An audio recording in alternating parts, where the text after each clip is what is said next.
is it. Yan po ang official poster ng My Love Will Make You Disappear. Pwede nyo bang gayahin yan ng live? Paano ba yan?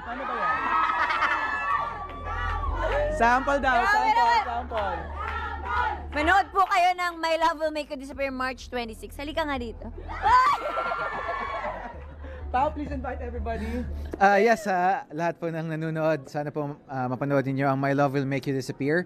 Papalabas po ito sa March 26 nationwide at may mga announcement pa po na gagawin para sa mga ibang bansa kung saan ipapalabas ang aming pelikula. Last question na lang bago tayo matapos. Any Valentine's plans? Kayong dalawa? Kapag sinabi ko kasi yung Valentine's plans ko, baka i-promote ko na rin sa mga tao sa Kidapawan. Magkita-kita po tayo dyan. Sa Serenade ko po kayong lahat. So hindi kayo when it comes to working, yun yung balance silang dalawa, kaya feeling ko mas naging enjoyable yung set na. Enjoyable? Tama ba yung word ko? Enjoyable? Kasi perfect balance sila eh. Si Kim naman yung magbubuhay sa amin lahat. Like, siya talaga yung pagdating niya pa. Prayer meeting ba to? Ano siya? She's the parang light naman sa amin. So kapag pinagsama mo silang dalawa, perfect combination. Ayun, ako ganun din. Kasi pag dumalating si Kim, gumaganon. Oh, ano na? So, very, masaya. And, Pao, gusto ko lang i-take yung pagkakataon na ito mag-thank you. Kasi first time ko rin na magkaroon ng katrabaho na yung co-actor mo is very, tuturuan ka. I mean, hindi naman na parang mali yung ginagawa ko, but to improve. Kaya super thank you, Pao. And that's all. Thank you.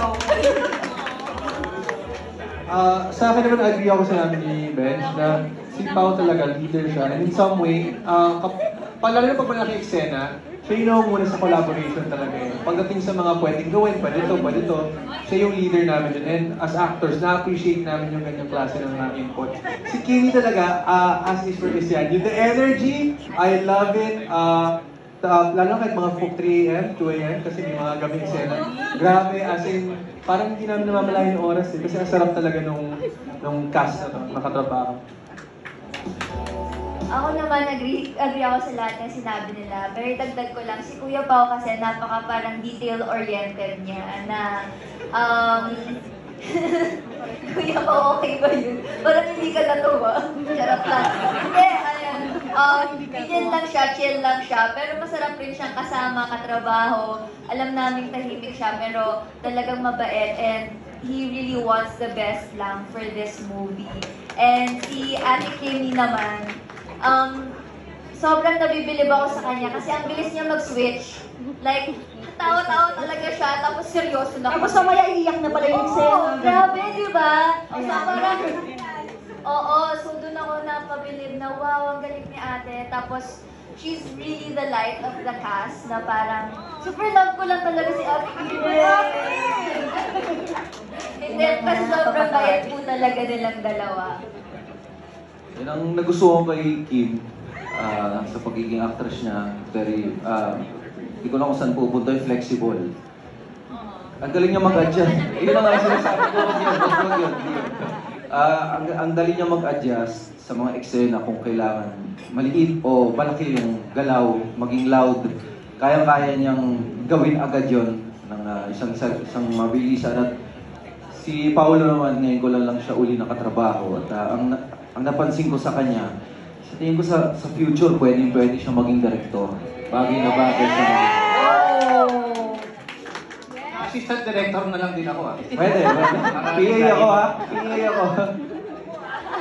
Baka naman ko rin mo kami, huwag kang Broadhouse na naman. Ako yung nagustuhan ko sa'yo.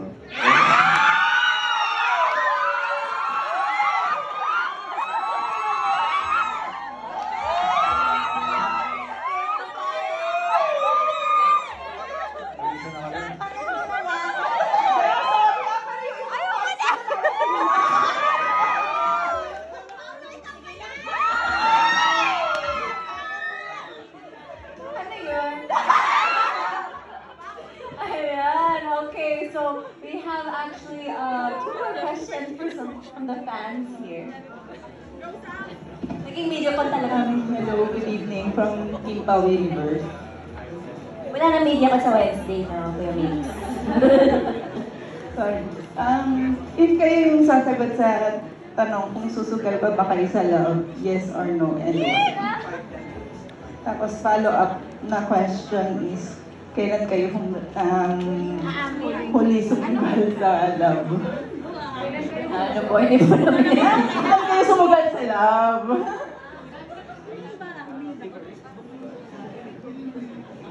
Ako kasi parang parang ang sugat sa pag-ibig, parang isa yun sa bumubuhay ng diwa natin bilang tao.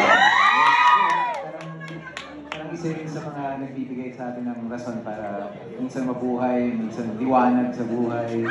So parang ako palagi akong susugal sa pag-ibig. Ako naman, adventurous ako, kaya risk taker. Para at the end of the day, wala talaga akong pagsisisi. Yes! Kasi hindi mo naman malalaman ng isang bagay kung hindi mo susubukan. So, and I thank you. Kailan po kayo sumugal sa love? Huling sumugal. Kailan huling sa love? Kahapon na.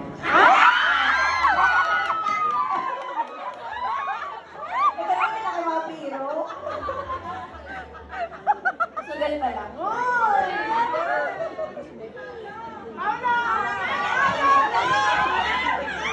Kayo ha, ginagawa nyo kami sugaron.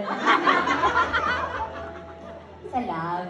Hindi ako mahilig Sumugal. In general, pero With Kim. pero yun nga, sinagot ko na kanina, diba? Hindi ako mahilig sumugal.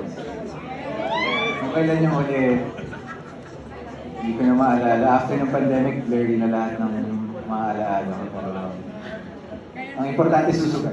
Willing pa rin sumugal.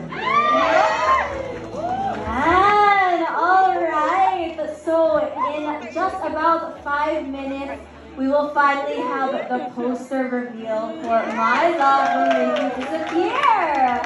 So ito naman, we will be live reveal. So I have to ask you guys, what are you excited for these My Love Will Make You Disappear? Violan, anchor. Sino anchor doon?